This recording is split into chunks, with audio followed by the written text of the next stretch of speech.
Good morning, Europe, and good afternoon from South Asia. Welcome to today's discussion on 28th Point Peace Plan, Future of Ukraine and the Implication for Europe's Security.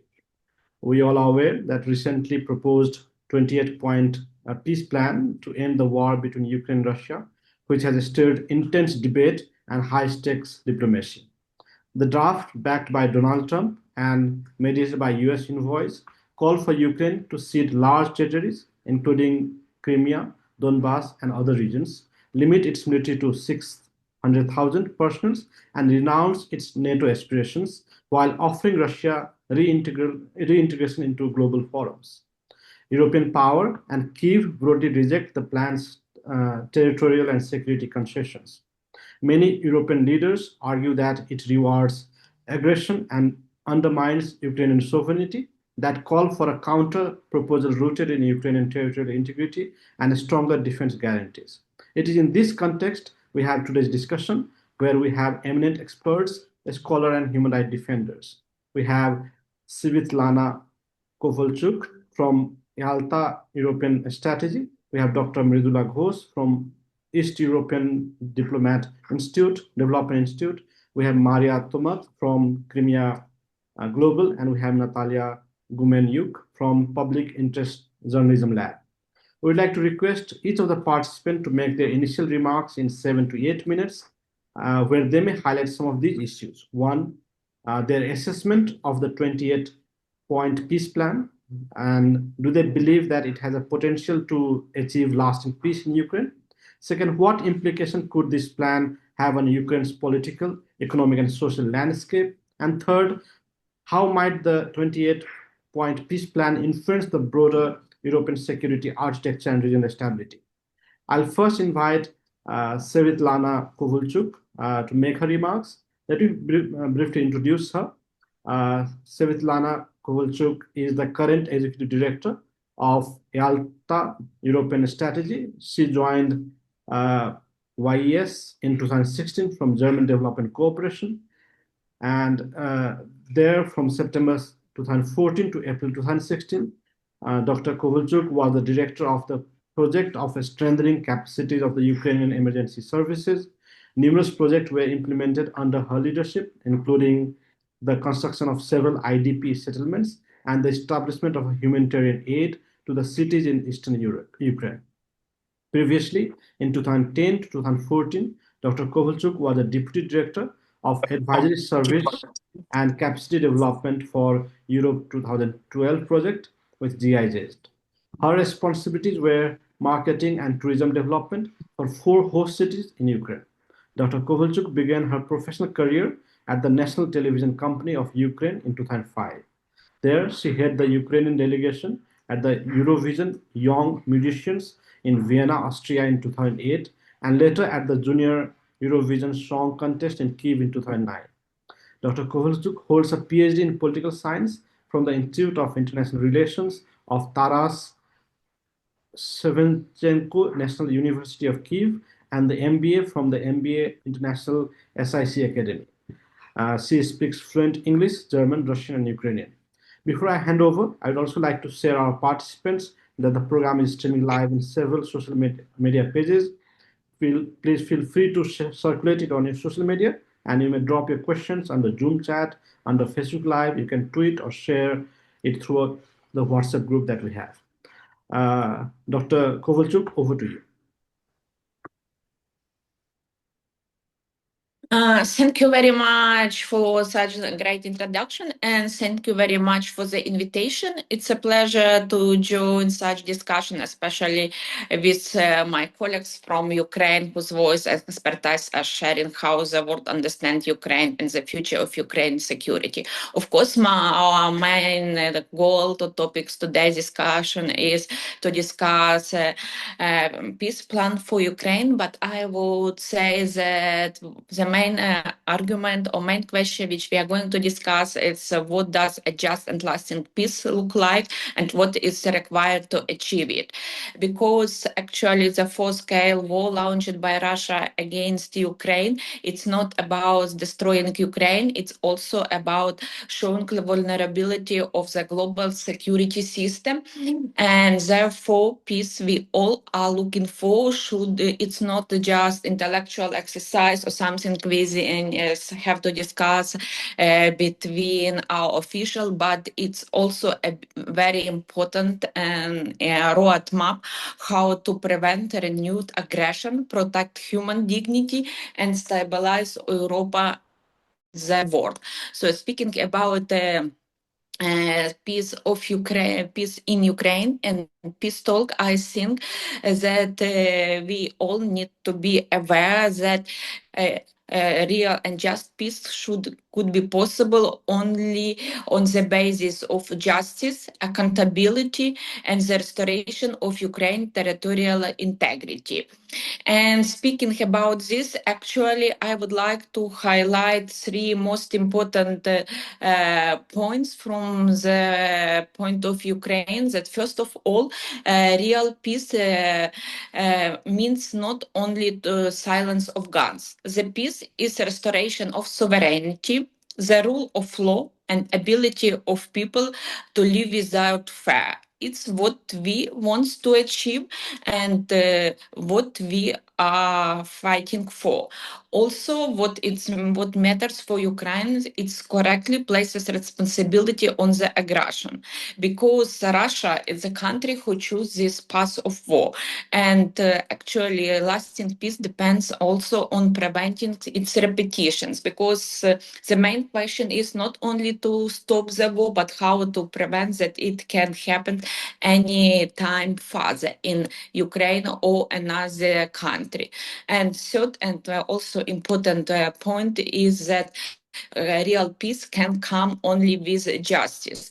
And for us, it's very important to return deported children to Ukraine, accountability of war crimes, and I think my colleagues Maria Tomakvi and Natalia Humanik will speak more about it, and also reparations which we are looking for, and which also the points where more or less described in the initial 28 plans, which was negotiated during the days. And it's our main elements we want to reach.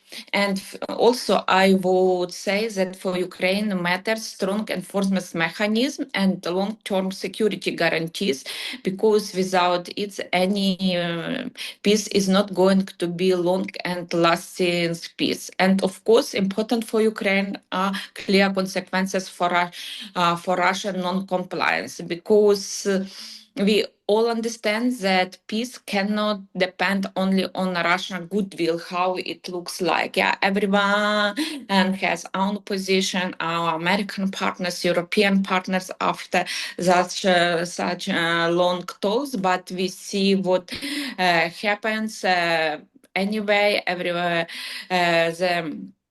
everyone is looking for the decision of Russia and how to make a pressure on Russia on on the table of negotiation. As we saw recently, last meetings in Russia against brought to no results. It means that there is no real will from Russian side to end the war and to start to negotiate with Ukraine real and lasting peace. Another in the recently days, all negotiations which were held with European countries, with French President Macron, with leaders of European unions, we saw that there is strong international support to help Ukraine. We also could see how quickly international leaders reacted on 28th plan suggested by America. So reaction was really very quick, it means that there is international, general international understanding and full support. But what matters for Ukrainians, it's also real security guarantees which should be achieved, and is how the world can guarantee security of Ukraine in the near future and also in the long future, because we all remember time when we signed the Budapest Memorandum, gave up our nuclear potential, and what we get now. Now we are in the war and are fully dependent on the international support, but having, of course, a great achievement. But everything what happens now means activization of international support, especially on the way to peace.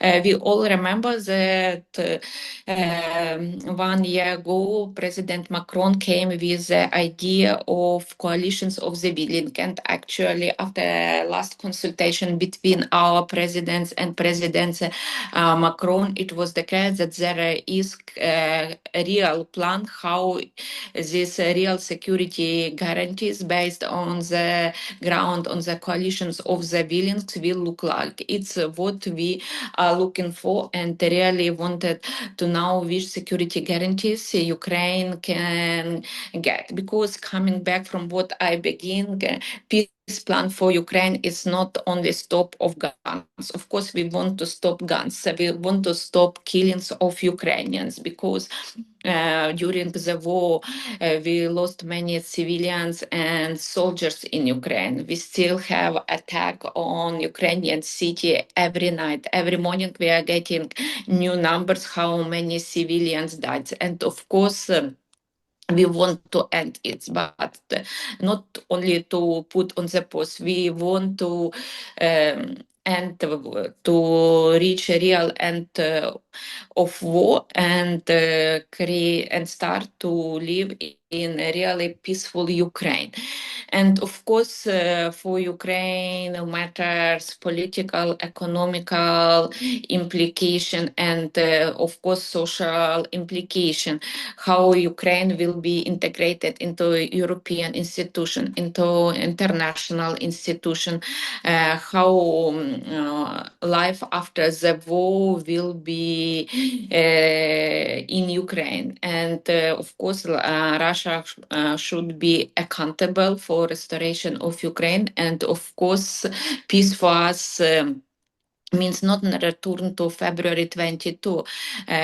Peace for us means to have real, again, I will repeat, real security guarantees and strong support of our international guests, and make everything possible that war will not be back to Ukraine in several years or so. Also, speaking about peace plan and ending of war in Ukraine, I would like to highlight that effective plan will have implication on the European security and international security. Because speaking about security of Ukraine, I think first of all we need to speak about security of Europe. Because if we don't stop war in Ukraine, war will be in Europe in several days or even week. We all know about many scenarios that Russia will continue war on the ground in another in another European city. And of course, stop of the war will mean to end agree zones in European security and to make all countries clear that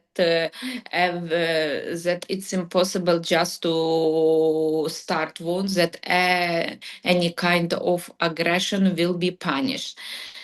So coming back to security plan to Ukraine, it should be like a plan based on which we can have long and lasting peace which will be based on the UN Charter, of course, full territorial integrity and accountability for Russian access, because there can be no legitimacy for occupation, no forced concessions, and no compromises that undermine Ukraine's sovereignty. It's what we wanted to peace through all negotiation and all action we are undertaking. Speaking about consequences, I would like to highlight that again that Russia should be accountable for everything what happened in Ukraine, and the real that real peace should be guaranteed for the whole world. And also the outcome of this war will define global security for an entire generation, not only in Ukraine, but also worldwide. And it's not only view of my president, which he expressed, but also it was cited by European leaders. Because if we don't stop aggression, it will return. If justice is upheld, it will deter. And the suggested 20-point peace plan provides a framework, but it becomes a shield for a safer world or another missed opportunity. Depends on the international community. So we really all need to work on saving and showing the world is democratic, and then real peace is possible. And democratic and principles we are fighting for, principle of securing democracy is not only on the paper, it's something real. We choose a path, and we are not going to trade our territorial integrity, our stability, or our future. We really are fighting. We paid very high price to show that we are a democratic country, and we strongly believe that just peace is not only possible, it's essential for security of Europe and also for securing international order. So I strongly believe that altogether we can help to make real peace possible. Thank you very much. Thank you so much, Dr. Svitlana Kovalchuk, for your remarks. May I now invite Dr. Mridula Ghosh from East European Development Institute. Dr. Mridula Ghosh is a Kyiv-based scholar of political science and international relations. She holds a Ph.D. in international relations from Taras Shevchenko National University of Kyiv, where she also taught Indian civilization and Hindi from 1994 to 1996. She currently serves as a faculty member at the National University of Kyiv, Mohyla Academy, teaching course she has authored on diplomacy and foreign policy. Dr. Ghosh is the chair of the East European Development Institute, which conducts policy research and advocacy on governance, human rights, and environmental issues. Her academic work focuses on Eastern Europe, the post-Soviet space, decolonization, and comparative political history. She collaborates closely with the National Academy of Science of Ukraine and contributes on research journals in Ukraine and India. Multilingual researcher, she is also known for her scholarly translation of East European literature.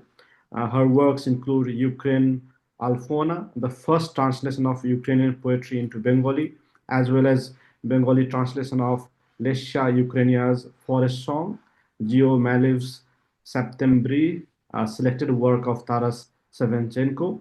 Dr. Ghosh writes an analytical column for The Week India and other academic and policy platforms focusing on Ukraine's contemporary geopolitical and historical transformation. Dr. Ghosh, over to you. Thank you, Dr. Jaswal. Thank you, colleagues, for inviting me and for this honor given. I would start with, I have very less to say because Dr. Kovalchuk made a brilliant introduction and she mentioned all the points that I think we could briefly comment on. My words will be like, I would say that we are living on the moments of truth. There's a lot of lie and truth that gets mixed up, in this whole situation with the peace plan.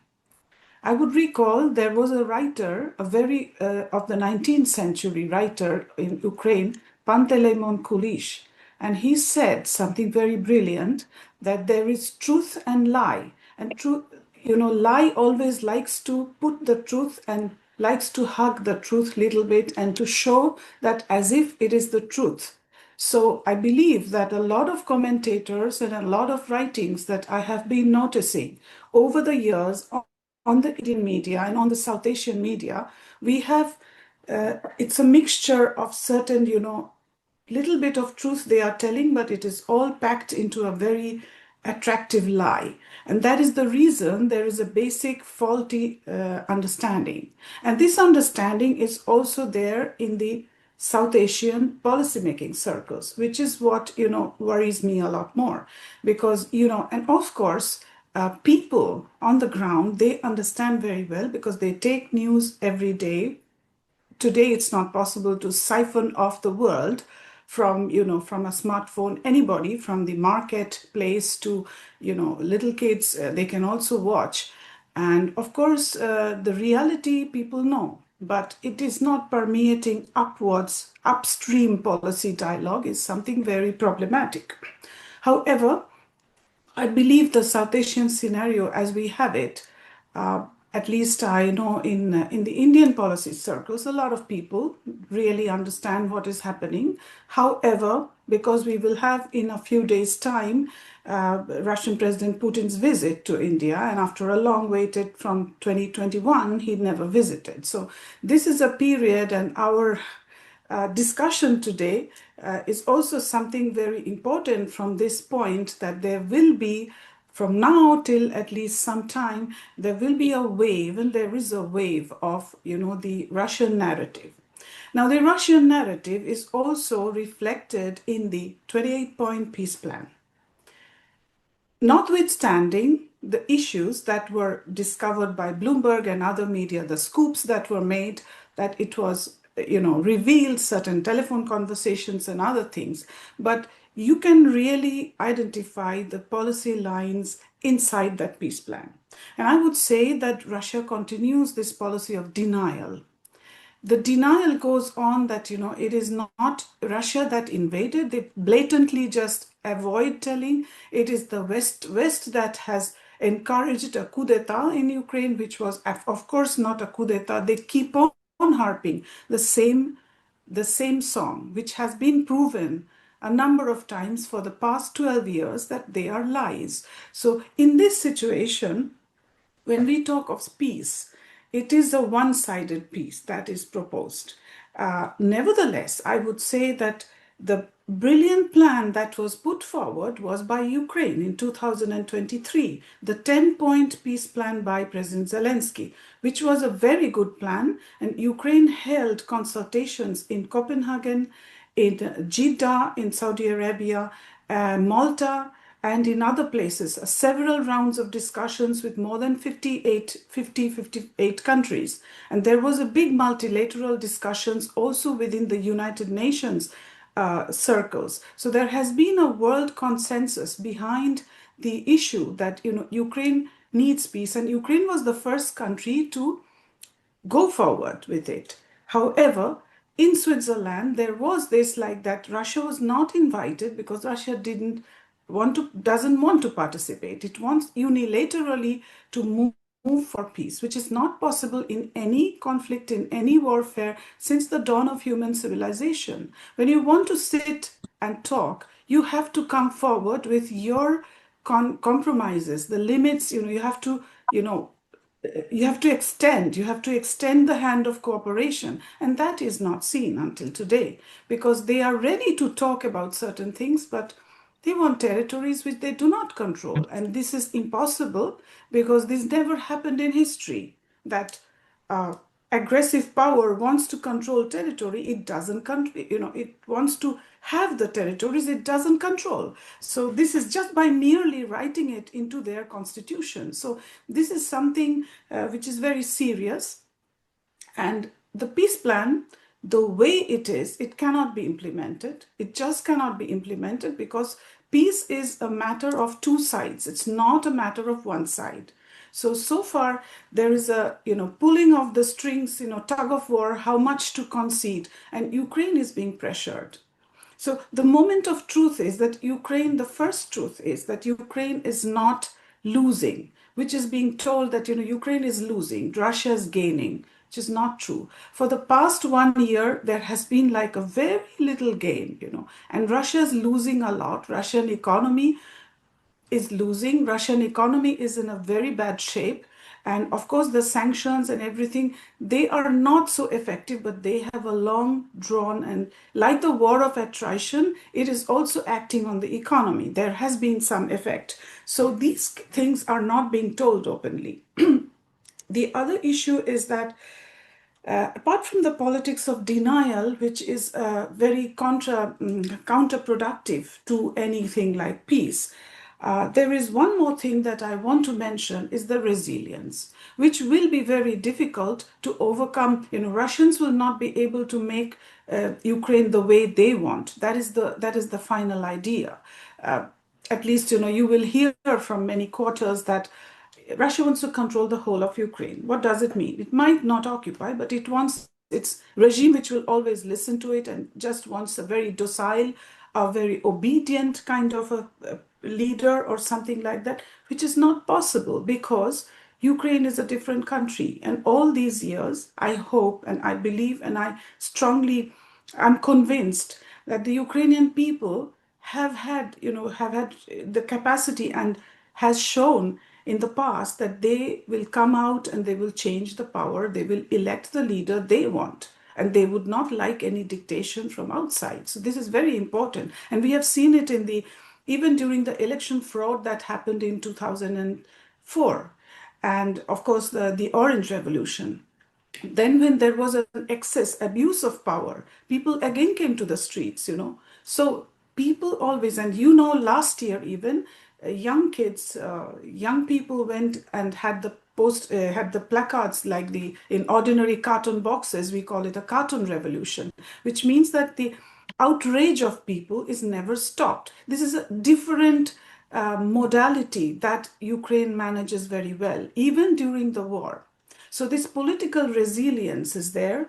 Economic resilience, I might say that all is not so well as it could be in the Ukrainian economy, and it is getting support from outside.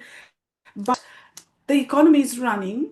It is not fully like in the war mode that we only get war products and nothing else. We are not starving, and people are living their lives in the best possible way. And of course, the social and cultural resilience. This is very important that on certain points, you will not see Ukrainians fighting among themselves. They might have a lot of issues they will debate and they would among themselves. But at least on this issue of the war, the aggression by Russia, everyone is unanimous. So this is also another point. Now, the other thing that I would like to say that is the basic principle of decision making or even international deliberation on such issues is that you have to include the side which is the point, like they are discussing Ukraine without Ukraine, something drafted without consulting the person. It is, I would say, without any overstatement, that this has been a very colonial, sorry to say, the attitude, just to decide the country's fate without discussing with the country of almost 40 million people. And this is unforeseen in European history. So this is something very, very serious. So we have to take these things into account. And finally, I will not make my statement too long, but we know there was Yalta.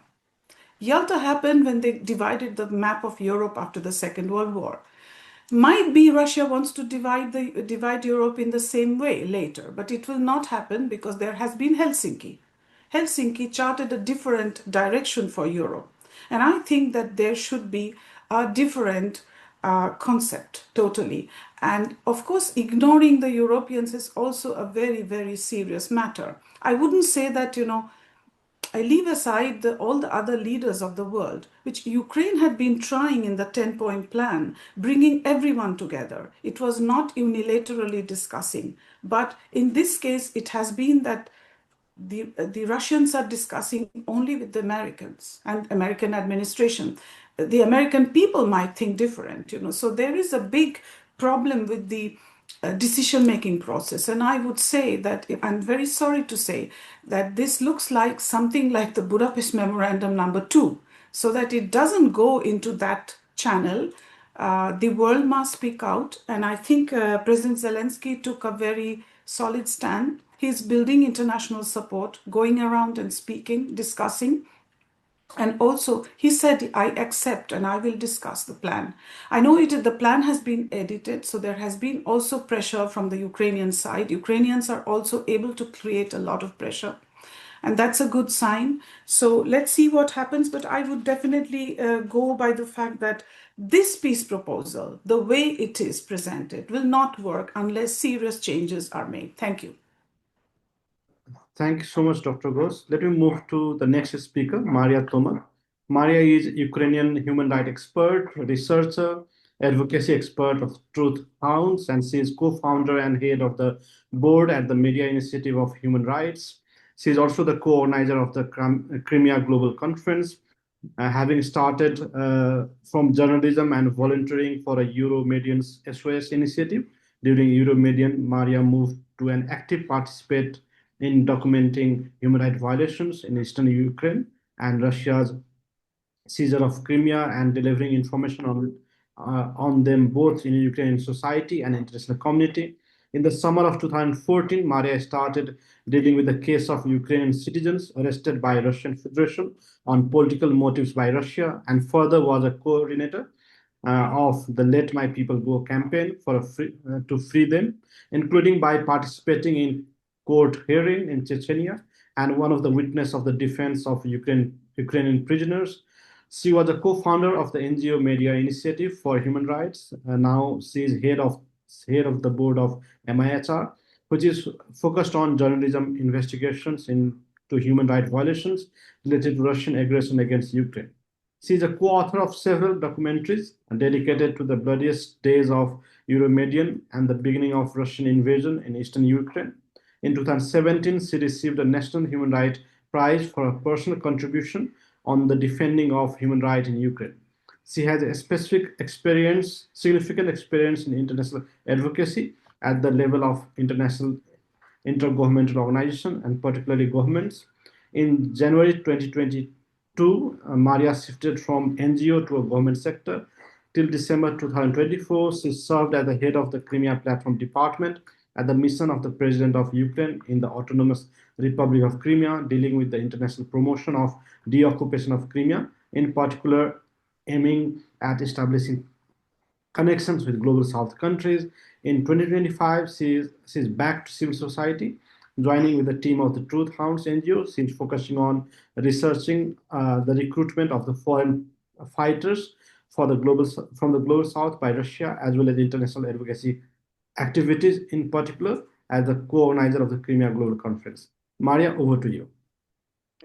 Thank you so much, Dr. Jaiswal, and thank you for the invitation. And it's an honor to speak in such a company of Ukrainian female intellectual leaders. So thank you. Lots of important things has been said already, so I will try not to repeat them, although I will highlight some of them because they're really important from my standpoint as well. So I would like to emphasize several important, basic facts around this peace plan that it's important from my standpoint to consider. Well, first of all, lately, Ukrainian president said that there is a conversation now over 20 points peace plan already. So the negotiation is ongoing, and it's process in making.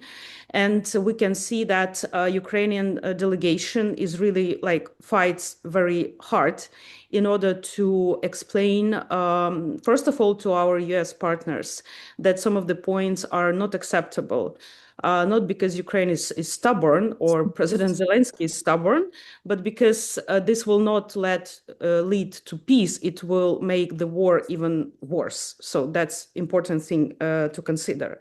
And as it was said previously, there's issues around not only like the essence of the plan that was presented in the media. It's not officially presented, I would like to remind it. So it's not only about the content of the plan, but about how it's made. So according to what we know, unfortunately, the basis for this alleged plan was the vision of the Russian Federation, which in many points unacceptable for Ukraine because it just contradicts the existence of Ukraine because of these important reasons.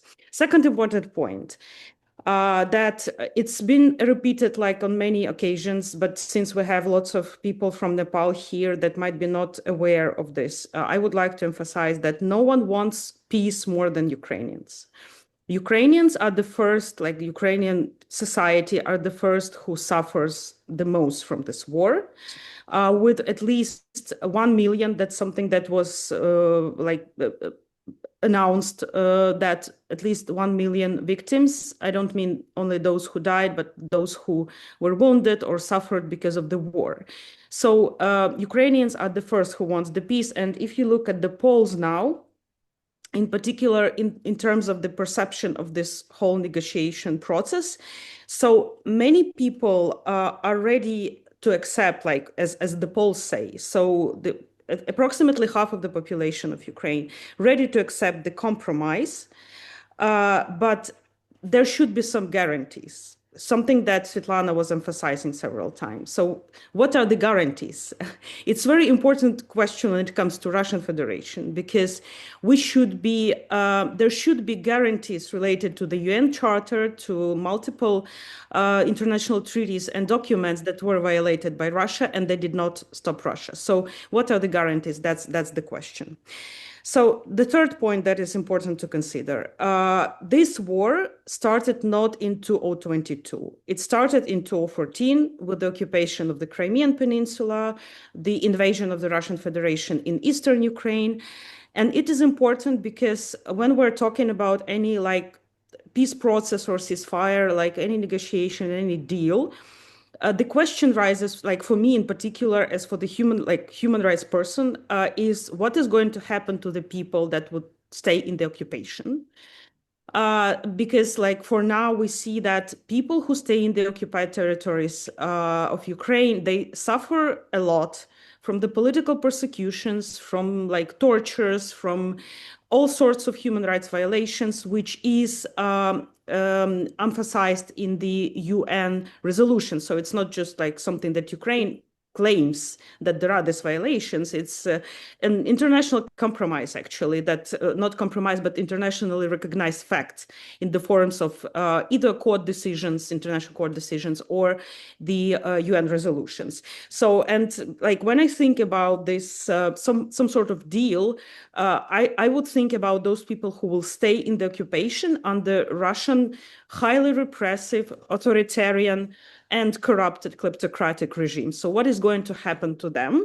And we have seen what is happening in the occupied territories from those territories that were liberated by Ukrainian army, and that was full of the dead bodies of people who were tortured to death, mostly because of their like political position and their support to the Ukrainian territorial integrity.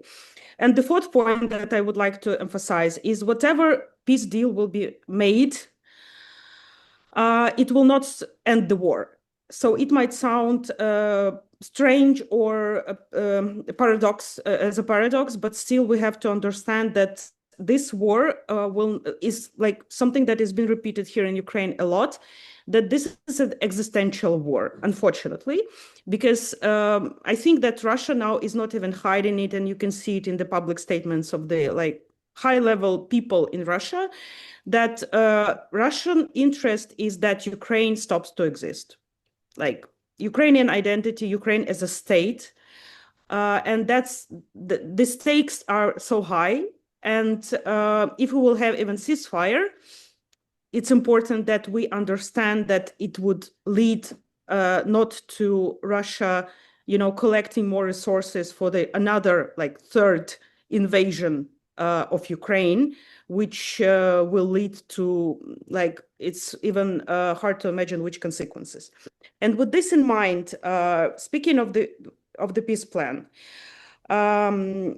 again, the question is, what are the guarantees and who will guarantee it? And, like for me, it's a little bit, I should say that it's even ridiculous to read in this plan some of the points like that Russia will put in their law, that Russia will inherit in its law or will ensure in its legislation that it will not intervene like other countries. It was already in the Russian legislation. There were different estimations of how many international treaties, not even talking about the internal domestic legislation, but how many international treaties Russia violated since the beginning of the invasion of Ukraine. There were different figures, but we're talking dozens of treaties. I cannot imagine that some piece of paper without like very strong guarantees that Ukrainian society does not believe in, that's the reality, that it's like we have, that some like piece of paper would prevent Russia from further attack, because we had Minsk agreements after 2014 that were violated actually, and Russia used the occupied territories for another invasion of Ukraine. Russia used Crimea and occupied Donetsk and Luhansk regions in order to launch another attack against Ukraine. And two more important points. First, about the armed forces of Ukraine. If you look at that plan, you can see that Ukrainian armed forces should face some restrictions. And I have to say that this is especially painful for Ukraine because it is the armed forces of Ukraine that make us survive, now. It's the first thing, and of course, it's a part of Ukrainian resilience. And the first point in this resilience is the armed forces of Ukraine. And Ukraine has extremely painful historical memory of the times in 20th century when we tried to build our state, to launch our state, establish our state with the armed forces of Ukraine that would protect people in Ukraine. This attempts failed. This attempt to launch a state failed, and as a result we got the Holodomor, the genocide of Ukrainian people, and millions of people died from the Moscow regime. So therefore, I would say that it's like not acceptable for us, to accept any such limitations, because it's a matter of our right to the self-defense. And maybe the very last point is about the so-called amnesty that is already in the plan. It's not the amnesty, what is suggested, as I can see it, it's the impunity, impunity for the international crimes. And I would invite you to think about this in terms of the global, not only European, but the global context. So this is like the invitation for the repressive authoritarian regimes to invade smaller countries. And I think that it is especially important notion for Nepal, that is in very complicated geopolitical position with the strong neighbors. And I believe that this fact made Nepal support Ukraine, which we're very grateful for on the international fora. So that would be an invitation for the bigger power to invade their smaller neighbors, to violate, to commit crimes there, to kill people, to rape people, to torture them, and then to go completely unpunished, to be welcomed on the G7, G20, whatever, and to be okay with all this. This is wrong. This is not like the Middle Ages. So that's one of the other problems with the peace plan. But again, I would like to say that I want just that Ukrainian negotiation team that struggles a lot would succeed with explaining these basic things to the American administration, and to at least to get their understanding why some points is wrong and why it is important to pressure Russia, by all the means, to make them agree to more plan that is more rational in terms of achieving peace, because it's about achieving peace, really, not only about some purely Ukrainian interest. Thank you. Thank you so much, Ms. Toma. Let me move to the next speaker, Natalia Gumenyuk. Natalia is an Ukrainian journalist and author specializing in conflict reporting and human rights. She is the founder and CEO of the Public Interest Journalism Lab, which promotes constructive discussions on complex social issues. Following Russia's full-scale invasion of Ukraine, her institute, under her leadership, co-founded the Project, an initiative documenting war crimes.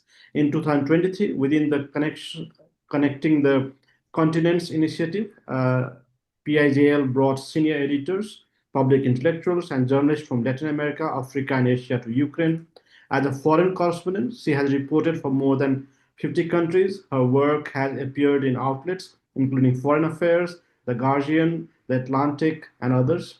She is the author of several documentaries and books, including The Lost Island, Tales from the Occupied Crimea in 2020, The Median Tahrir in 2015, which examines developments after the Arab Spring.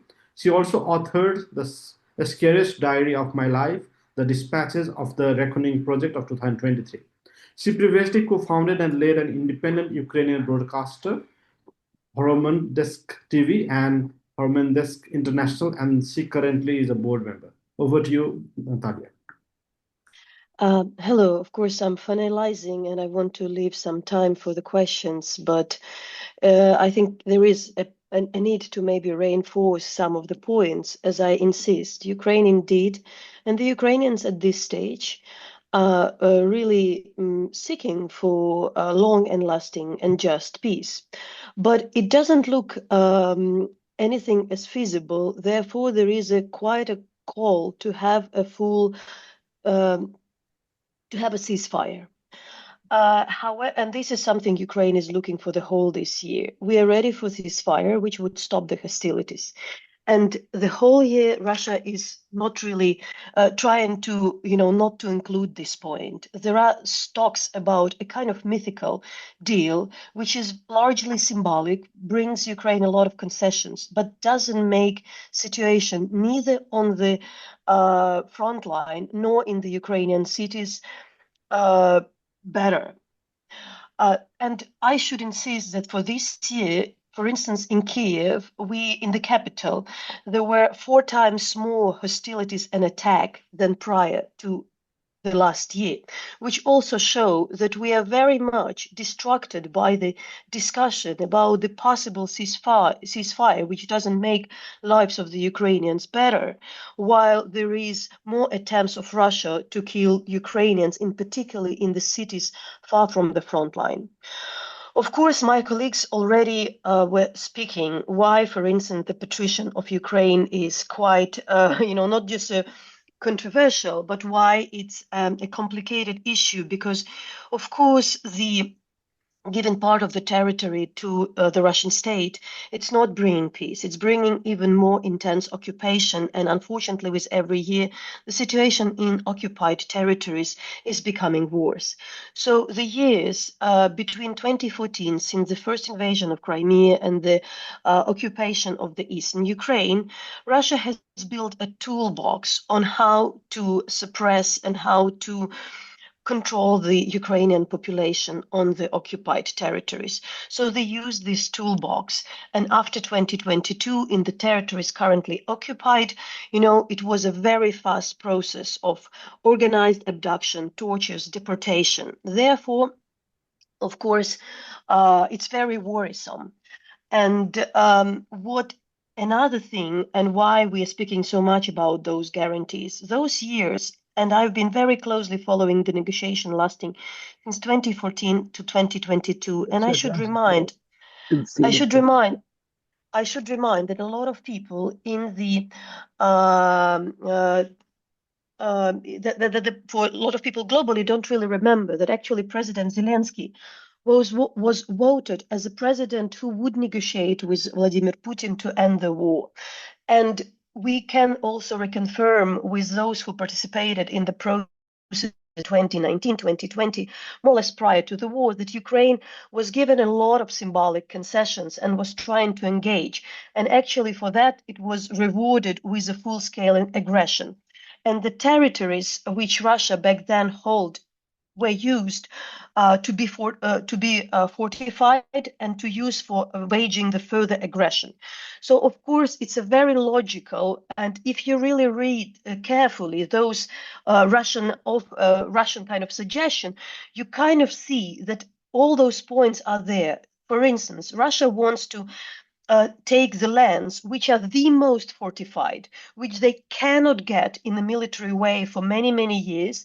And they want to have the American support to get these territories, because exactly those territories would be very good for waging the further aggression in a couple of years. And in particular, weakening the Ukrainian army is exactly the tool. So the plan is written in a way where you flag in red the moments which weakening Ukrainian defense, but also which are enabling future military campaign. Any military expert can seize it. So the question for Ukraine is that why there is a need to agree for the symbolic concessions, which might lead the life of the people worse. And what Ukraine does with that. Of course, technically, I think I want to tell now what Ukraine tactic is. Ukraine tactic is to protect life of its people to extent it's possible, using everything possible. And today, the most legit way to do that is, of course, using the legit Ukrainian army. And it's also to drive Russia to kind of a position of the strategic neutralization. Because today, the way the Russia fights, it's military irrelevant. They fight, they cause a lot of damage to the civilians, but they are not really capable to control huge part of the Ukraine. And I think that for Ukraine, it's very important to make this point. And we're really hoping that while we're protecting the life of the civilians, sooner or later, Russia would understand that they can't make it. They can't conquer Ukraine and they need to stop. And that's actually, like the whole strategy. And also what is often missing, that compared to 2022, Ukraine is in better position to defend itself. Ukraine was caught out of guards. It didn't have all military capabilities to defend itself, and it still was able to defend part of its territory and part of its population. Now, for last year, Ukraine is developing own militech, is trying to be less dependent on the Western technology. It's still dependent on their, allies' financial support, but not on the technology. So there we are. Why the Russia is doing this now? I think that the Russia understand that there is a weak moment. There is a weak US president who doesn't have any leverage against Russia. US obviously have the leverage against Russia, but the Donald Trump trying to play a game in which they don't hurt Russia. So US don't have the leverage against Russia without which they can use without spoiling, let's say, the relations with Russia. And how we would read what Russia is trying to achieve this year. First of all, it's really trying to build a world where there are basically three countries, China, Russia, and the US, which, kind of share their chunks of the world, Asia, Africa, and, Latin America, and more or less they decide how to run this world together. And therefore, that's why for us, it's very important to make this international point that it's really very important not to reward this tactic, not to allow this kind of world which is split between a couple of big superpowers when we return for the more or less a 19th century type of the world. There is no place for other countries in there. Even if you look at BRICS, even you look at all the other organizations, you see that there are the dominant powers which try to use huge countries and important countries, but still for their benefit. Why Ukraine is engaged in those negotiations? In particular, because we still understand, first of all, why Ukraine is dealing with the US. The US, Russia, and the UK are the guarantors for Ukraine's security and sovereignty after Ukraine in 1994 has given up its nuclear weapon. So there is still the deal where those countries are the guarantors. So for Ukraine, it's very obvious. It's not because it's a proxy war. There is a particular thing, specifically, the US promised Ukraine to do in return of Ukraine giving away its nuclear. And therefore, it's the only thing we can, reach out to the US to support. The US currently changed its position from being an ally to becoming a mediator. Ukraine really doesn't want to have the US being the Russian enabler.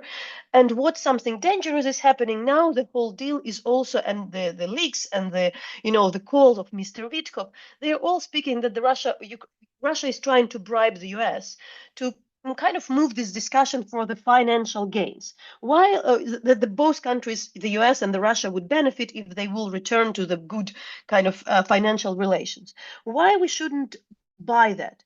Mainly because if you think that Russia is interested in financial gain, it would never ever start this war. Russia almost owned Europe. Russia almost owned the energy sector of Europe. It benefited a lot. It was everywhere. It was inside of the global, like international business. But they were ready to sacrifice for their kind of like fantasies, imperial fantasies, all those gains. So there is no reason that Russia would engage into really financially beneficial deal after so much losses.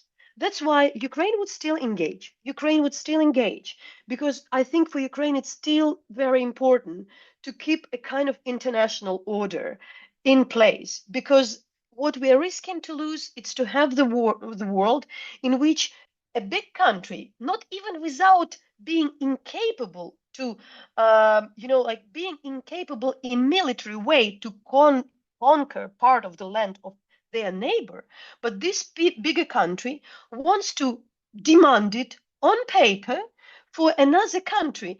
Give us something we cannot get by military force just because you are smaller. So let's write the deal that you give us, just like give it to us. We don't want even, we are not something we can't even get with you with all our military might. This is quite a broken system. I think none of us wants to have. So my final sentence is to Ukrainian state and Ukrainian society role, and the only task we have is to protect life and the dignity of the people from the Russian either occupation or attack. Ukraine is trying to offer all the time the ways Ukraine may defend the life of the humans.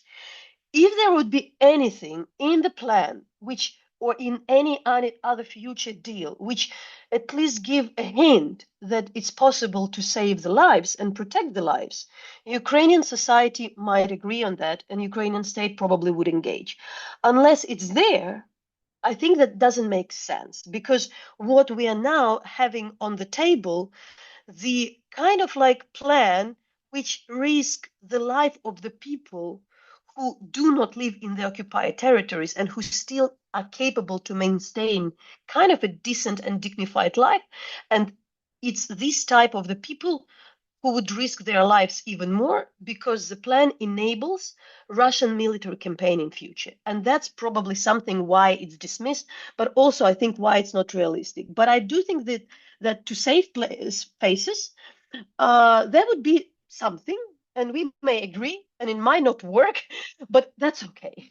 But I just really want to encourage a lot of people, don't be distracted intellectually, not to waste too much time for something which is making the situation worse and most probably won't happen. Thank you, Natalia.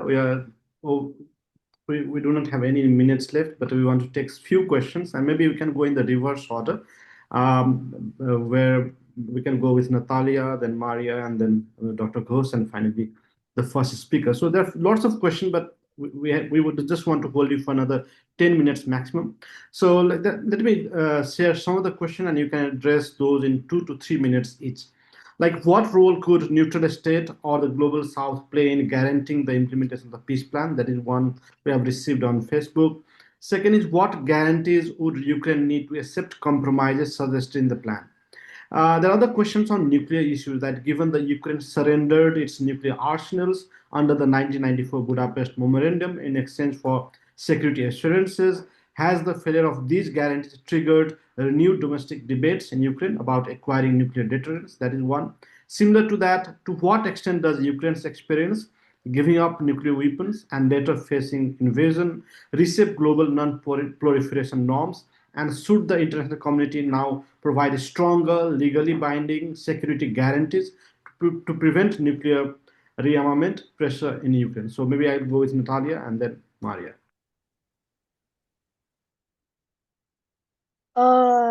So I think that the role of the global South at this moment is just still protect the world in which the international law matters, because it's for everybody. Do not reinforce and support the idea that the deal in which all the international laws and the idea of the sovereignty is not respected, that it's a normal. So my point is just not to normalize the world in which a couple of countries want to do wherever they want, just because being big and just being in this alliance. And that would be, for me, it. Maybe in some cases, the countries can be negotiators, because there are a lot of good things which are countries which are smaller, or not just small, but which are there, can't be, be facilitators to bring back the Ukrainian prisoners of war, civilian prisoners of war, bring back the Ukrainian deported kids, and not to strengthen the Russian war machine. Because unfortunately, what's happening today, that Russia uses the economy of some of the countries, including in the region we now kind of addressing, to enabling their war machine, to earning a lot of money, losing the loopholes.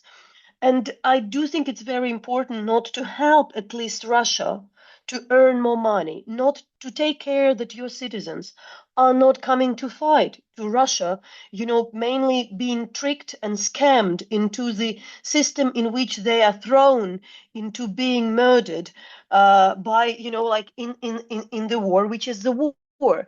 So I think it's support for the human rights, support for the international order, not enabling even the discourse in which the world is shared between a couple of huge countries, protecting own citizens from going to Russia to fight for Russia in a very unjust and criminal war, and again, be very cautious with your economy. But also, learn from Ukraine. Learn from Ukraine today on how you can build the military and defense system in which a smaller country is capable to defend itself from a mighty neighbor with less resources. That's where we are, and I think Ukraine set an example, and very much open to share it. If its example is first of all used for the good, for the defense, rather than for the foreign invasion. Thank you, Natalia. Let me move to Maria. Maria, you can address those questions, but we have one more question that we have got repeatedly, like what has been the impact of alleged corruption scandal on Ukraine's negotiation ability? Maybe you can also address that. Over to you. Yes, thank you. Actually, I think that Natalia addressed perfectly this question on the Global South role. I would support all of these claims. And just to add on the issue of the fighters that are dragged by Russia into this war, that, unfortunately, we have to face here also the issue, the challenge of protection of the informational space and the public space from the aggressive Russian propaganda. I'm not talking here about, alternative points of view. It's not about that. It's about the parallel reality that is created by media like Russia Today, for instance, and that actually leads strategically to people not understanding what is going on in Russia, what kind of state is that, and what they might face if they travel to Russia and they have some minor document issues. That's how they made up in the front line, being in the meat grinder in the Russian army. So this is something like, I understand it's not an easy issue, but this is really important, I guess. So, and on the issue of corruption, paradoxically, because all of us, I think all of the Ukrainian citizens feel like when this issue started to be discovered and circulating in media, honestly, I felt insecure. I felt like now we're even more in danger because of the possible destabilization that this issue might provoke, which doesn't mean that anti-corruption agencies have not to do their job. Of course, that's their obligation. But now, I see that maybe it even brings more strength to Ukrainian civil society, like to Ukraine in general, and brings us more understanding that like we can sustain and like more proud, to be more proud that even in such a very, very challenging circumstances, even on the backdrop of this very complicated issue with this like so-called peace process, when Ukraine being pressured even from the side of our allies, like I mean the US. So even in these circumstances, we can go through this very complicated anti-corruption situation, and the fact that the people at the very top level might be engaged in the corruption, but still our anti-corruption agencies can highlight this issue. They can still, like, their activities may lead to the like searches in the like person who is perceived to be the first hand of the president, the right hand of the president, and this person might be fired, but we're still okay. I mean, so I think that in the end, something that started as like issue that may cause like concerns and anxiety, now it leads to the understanding that actually we're so good that we can even go through the war and fighting the corruption. So I think that it's like in this way that might sound again paradoxically, but it brings hope actually, I think, and more optimism in people. Thank you, Maria. Dr. Ghosh, over to you. Yes, thank you. On whatever Maria said, I definitely support, and I would just add that the corruption scandal that you were mentioning, the very fact that it has been uncovered, revealed, and it is being adjudicated, excuse me, and the fact that the chief of staff is submitting the resignation and the president accepting it in this time of war just shows how resilient is even the state system.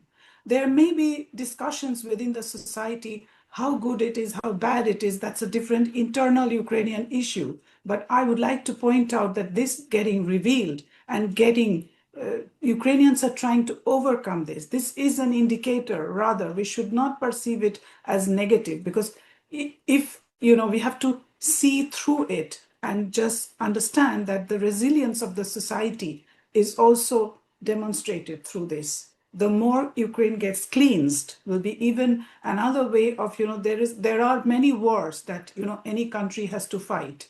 And I believe that we have corruptions in each and every country. But how many countries demonstrate this kind of boldness during times of war to demonstrate the policies undertaken, and I would say the blitz policies, the immediate action. So let's hope that the process is transparent and Ukraine gets over it. And there has been many scandals before, and Ukraine overcame. I don't want to mention the whole history. There's no time for it. Now, with regard to the peace process, also with regard to the issue of our citizens being dragged into this war, is a very warning sign. This is the warning sign that should alert the global South countries. Women from Africa transported to the drone factory to prepare drones, from everywhere in the world. But name me a single person who has been duped, cheated, and sent by the Ukrainians to the front and has become a Russian POW and has an interview like that. You will not find a single one. Ukraine had a lot of foreigners living, and they do have a lot of foreigners still now, living. Many of them have left, the students, for example. But Ukrainians didn't practice this. This itself is a marker that there is a different process of recruitment to the Ukrainian army. Even they are short of people. But Russians are doing it, and I'm unfortunately seeing that this visit by President Putin will discuss the entry of 70,000 Indians for work to the Russian Federation, which I think is a warning sign, because Russia is not changing its system. The police system it has, it's extremely punitive, it's extremely top down, and it is very difficult because you get cases, criminal cases against you, you get thrown into the prison, and then you are said you have to go to the army in order to work it out. So I'm very worried about this development, definitely. So this is another point that all the countries of the Global South should raise it very, very specifically and combat it, because their citizens' lives are at stake. This is very important, because nothing but the lives of the citizens matter, not the trade relations countries have or the oil purchase or whatever monetary or financial benefits, because ultimately these are the voters. The leaders should understand that these are the voters and these are the taxpayers. So this is a very important issue. For the rest of the things, I think my colleagues have said already, so I would not take more time. Thank you. Thank you so much. I would like to invite Dr. Svitlana Kovalchuk. Over to you, Doctor. Thank you very much. I can only reinforce everything what was said by my colleagues, and I still believe that Global South can play a really very important role, and what it's doing just to make sure that rule of law should be main priority in every country. And on this basis, we can still believe that real and stable peace should be possible for Ukraine, like in any another country, because we have not only in Ukraine but everywhere in the world, and our main task is just to stop the brutal wars in the future. Thank you so much. Thanks to all the interesting speakers. It was a very wonderful session, really insightful. So I'd like to thank all on behalf of NICE, Svitlana Kovalchuk from Yalta European Strategy, Dr. Mridula Ghosh from East European Development Institute, Maria Tomak from Crimea Global, and Natalia Gumenyuk from Public Interest Journalism Lab. We'd like to thank all our participants for their kind presence and the wonderful questions.